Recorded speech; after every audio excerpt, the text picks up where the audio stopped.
Thank you, Ned. Let's start with your opening and on Nablus and Israel. So by my count, you have like one extremely concerned and two deeply concerned, at least in your rhetoric. Now, when the settlement expansion was announced 10 days ago or so, you were deeply troubled. So is there any difference between deeply concerned and deeply troubled or extremely concerned? Matt, Does it mean anything in terms of what you're actually going to do in response, which doesn't seem to be a whole lot? It means precisely what I just said. We are deeply concerned. We are deeply troubled by events in recent days. I wouldn't try and parse these words too closely, but I think the level of our concern, the level of our dismay, should be clear in precisely what we've said.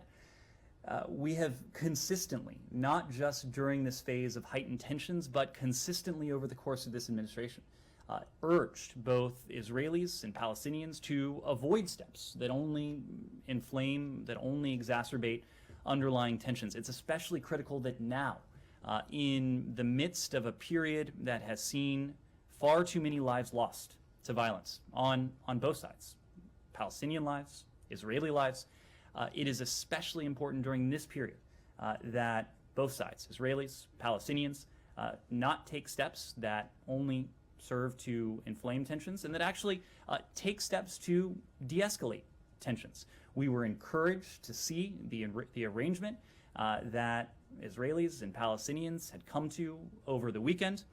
We think that type of coordination, that type of arrangement could indeed serve to help de-escalate tensions. We are ready as a partner to Israel, as a partner to Palestinians, as a partner to the other countries in the region with whom we've also been working closely, to do everything we can to support the parties in the steps that they themselves must take to de-escalate tensions.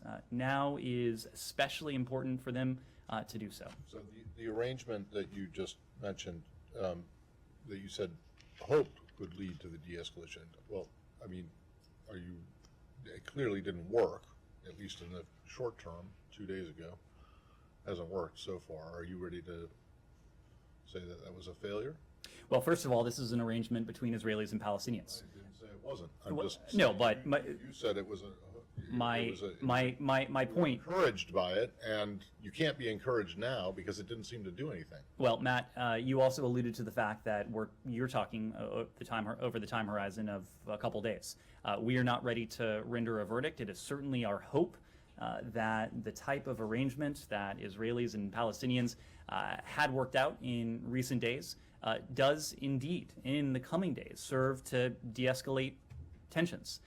That is what we think is most important. We were a partner to both Israelis and Palestinians in their efforts in recent days to find an arrangement such as this. Other countries in the region played a very constructive and useful role as well. We are prepared to continue to be a partner to both, to support the steps, but ultimately to support the steps that Israelis and Palestinians themselves must undertake. These are not steps that the United States can take. These are not steps that other countries in the region can take, but we are prepared to be a partner as Israel and the Palestinian Authority. We hope take steps that do in fact de-escalate tensions. Okay, last one. Part of that arrangement was that neither side was going to take, or at least the Israeli, on the Israeli side of the arrangement, was they weren't going to announce any new settlement expansion or outpost legalization for the next, I think they said several or few months, but other people's understanding was that it was for 6 months. But anyway, it very much looks like they're going to go ahead and announce new settlement activity and outpost legalization, if they haven't done so already, tomorrow.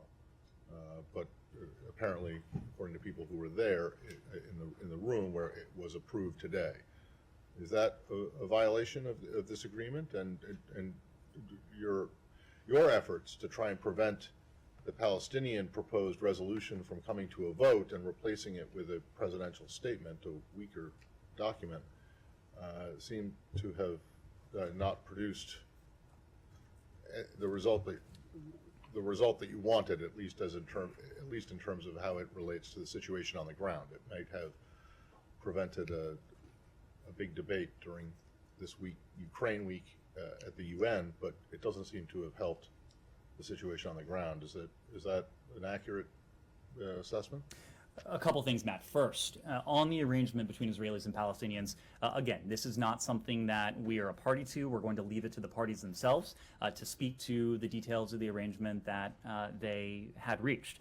Now, you may be alluding to reports that are out today of potential settlement expansion. Our understanding, and again, this is our understanding, we would ultimately have to refer you to the parties in question to speak to the underlying facts, but our understanding is that this is not a new settlement announcement or expansion. More broadly, we have made our view clear. We have made it clear in national statements, including the one from Secretary Blinken over a week ago, in multilateral statements, including the statement from our Quint partners, our allies and partners in Europe, and in the statement that emanated from the UN Security Council a couple days ago. We view the expansion of settlements as an obstacle to peace that undermines the geographic viability of a two-state solution. The expansion of settlements, legalization of outposts, demolitions, incitement to violence, these are all among the steps that would be unilateral in nature and that would only serve to exacerbate tensions, and that we have urged both parties not to take.